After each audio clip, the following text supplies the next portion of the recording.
शकुंतला रोए के का कि पिया बिन प्रीतिया, कि पिया बिन प्रीतिया का प्यासल कोयलिया।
कहती है हे राजा हम समय के मारल हिला काहे हमके पहचान ना तारा, काहे इनकार कर तारा।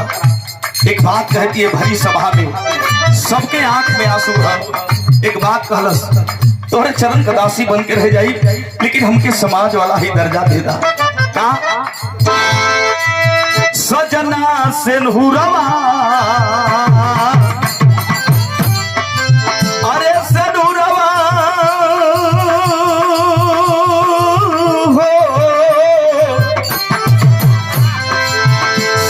सिंदूरवा का सपना सजाईदा।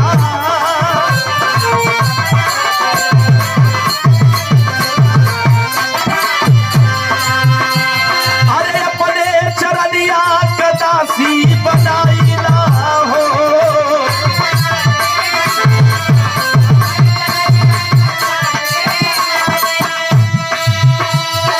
रोग के सभा में शकुंतला रानी कहती है क्या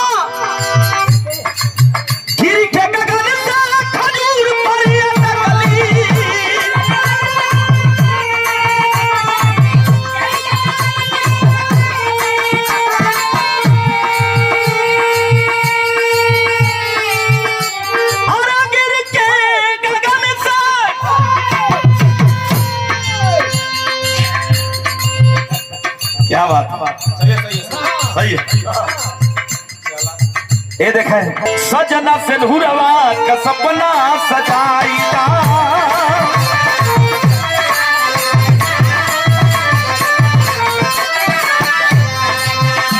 अरे अपने चरनिया का दासी बनाईदा हो।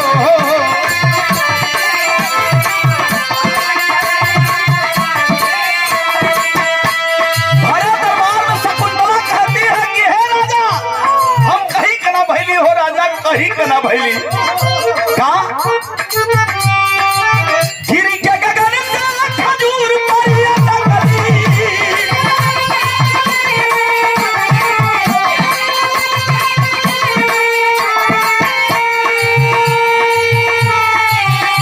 अरे गिरी के गगन से अरे खजूर परिया लगली। अरे अभी जली में नैया हमारी, अरे अभी जली में नैया हमारी बेचारी समैया कमारल। लेहला न सुधिया हमारी हो बेचारी समैया कमारल।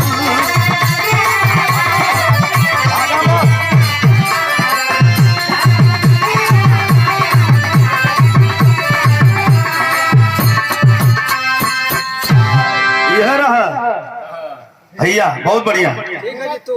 क्या बात एक नंबर।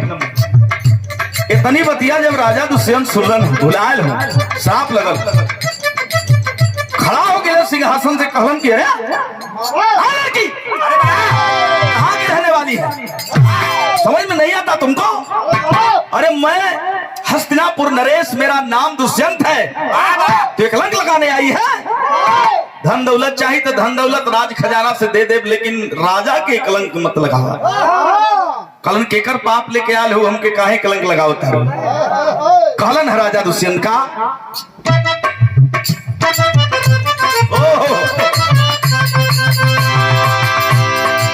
के करी पाप साफ,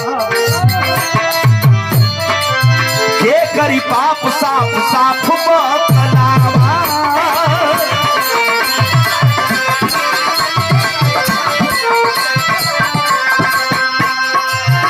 अरे झूठ ही कलंक जनी हमके लगावा हो।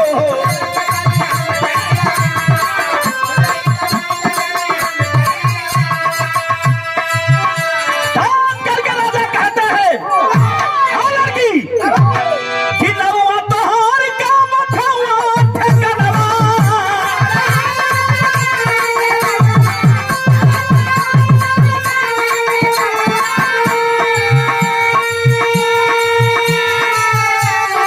अरे नवा तोहार का अरे ठवा ठेकनवा।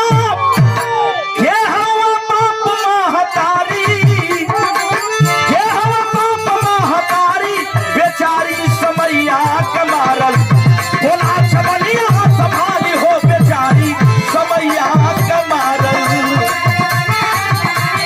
बाबा अरे बहादुर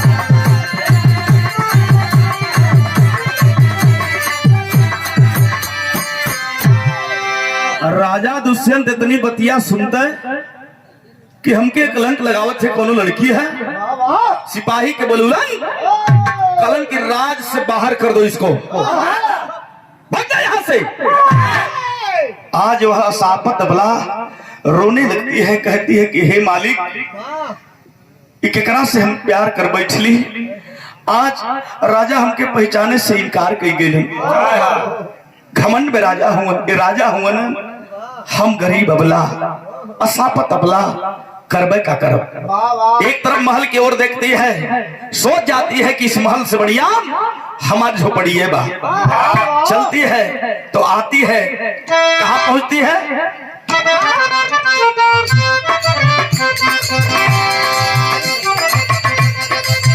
आईली झोपड़िया में महलन की रानी।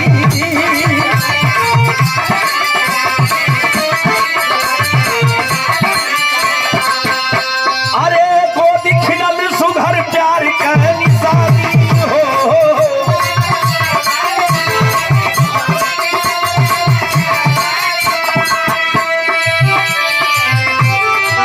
कंस जी का है भाई का दुलारा।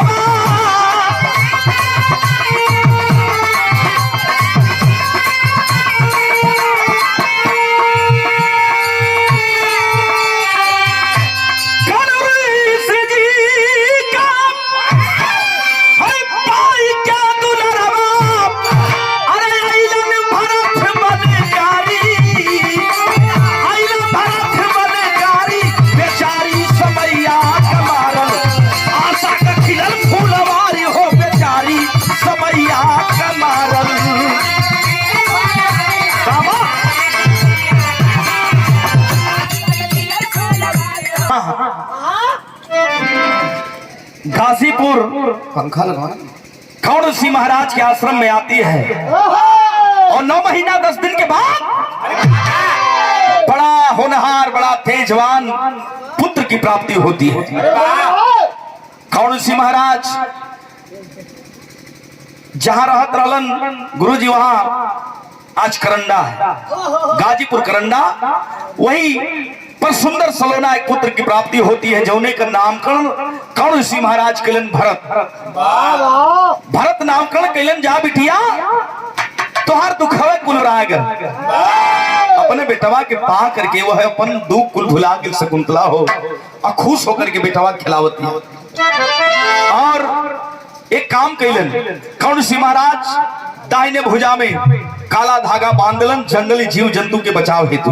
और एक बात कहलन बिटिया, और इसके खानदान का कोई भी प्राणी स्पर्श करेगा जल करके भस्म नहीं होगा। अन्य प्राणी अगर इस बच्चे को स्पर्श करेगा तो जल करके भस्म हो जाएगा। देखें गुरु जी लोग बतावेलन आदमी का गुरु जी भाग्य न बदले लेकिन समय जरूर बदलता है। आज वह भागिन का समय बदलने वाली है। आज वही राजा दुष्यंत फिर घोड़ा पर सवार होकर के वही जंगल में शिकार खेले चलन है। लड़का धीरे धीरे 5-6 साल का हो गई बा। एक ठे बरगद का पेड़ है, बड़ा आलीशान, बड़ा विशाल।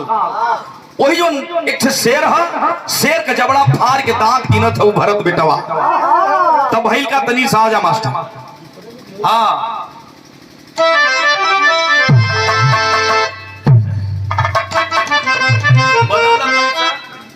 ऐसा बदलता बता दा। एक दिन दुष्यंत घूमत आइल बीच बना,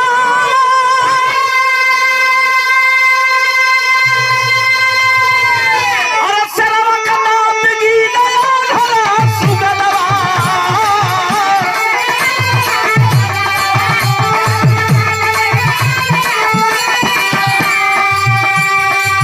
सोचल भूप नहीं गोदिया उठाई,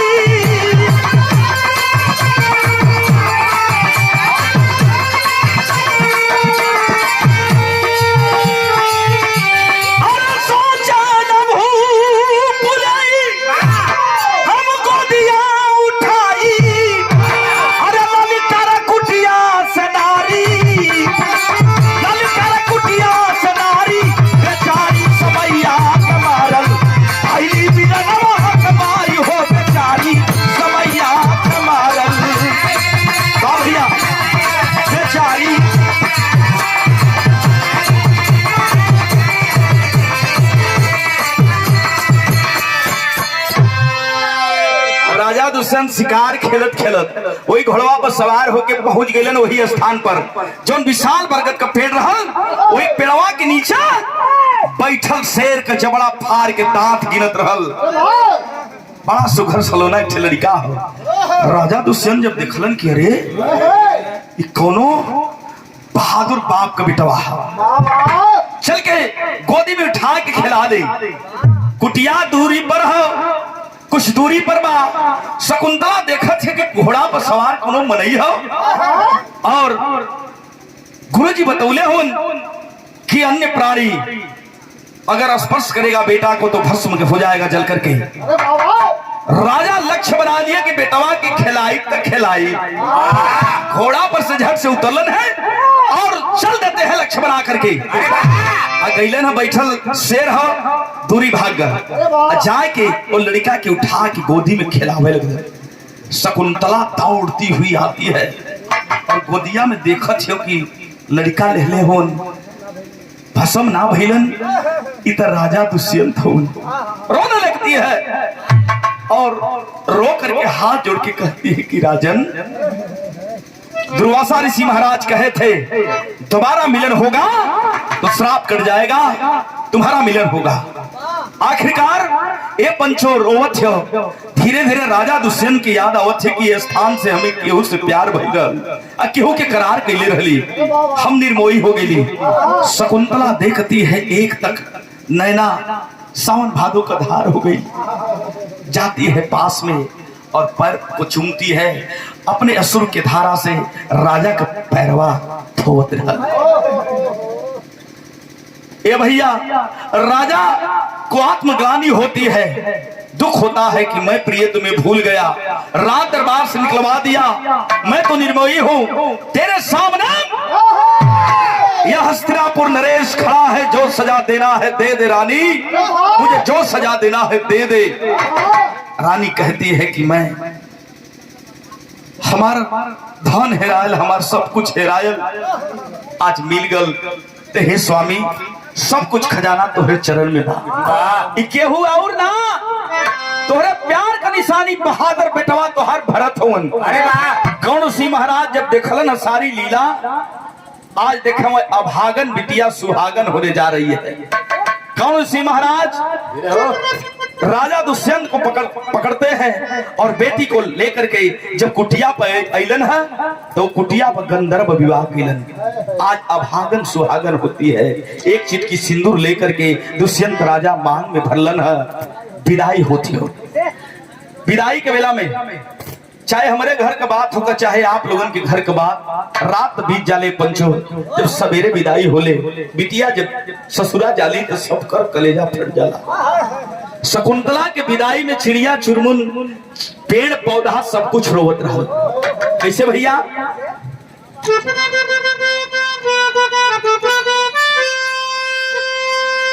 कि भाईली विदाई, भाईली विदाई कतल विपदा कदिना।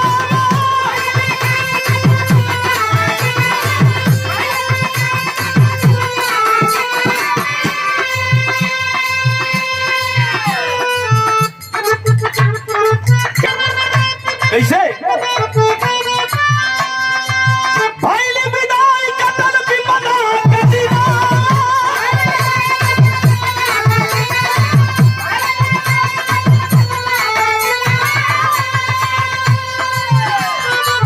प्यारलाल चंद्रिका भी हंस गई न मनवा हो।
क्या बात है, बहुत अच्छे बहुत अच्छे।